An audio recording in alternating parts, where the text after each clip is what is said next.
Oh, oh wow, ooh, okay.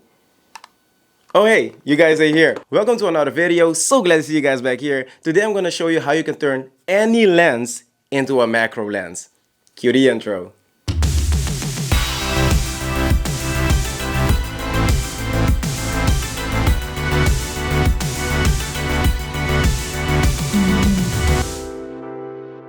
Yes guys, like I said, today I'm going to show you how you can turn any lens into a macro lens. This hack is especially for the people who want to try macro photography or begin with macro photography, but you don't want to invest in a new lens. You just want to see if you like it or not before you go all the way in it. It is very simple. I'm going to show you in a minute how to do it. I have my EOS 550D here with the 50mm 1.8 lens, and I'm going to try to shoot my photographer Santa Claus here and show you how close I can get to the Santa Claus and still get the lens to focus. Okay, so this is as close as I can get while still be able to focus on the face of the Santa Claus.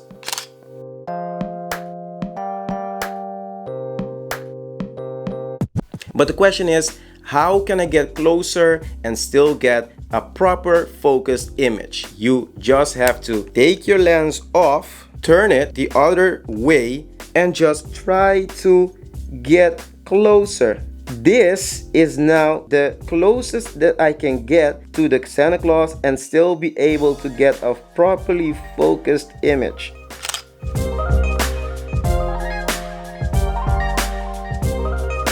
And that is how simple it is to use your own lens to do macro photography. Just take your lens off your camera, flip it, hold it in front of the camera, and just photograph. However, there is a downside to this. You cannot use the autofocus to focus on your subject, but the upside is that you can use your own lens to do macro photography. That's it guys, I hope you enjoyed this video, and if you did, don't forget to leave a like down here, leave a comment down below if there's another way to do macro photography without buying other lens. Let me know in the comments. Subscribe to my channel if you haven't already. Turn on the notification bell, follow me on my other social media, the links are in the description down here, and I'll see you guys in the next video.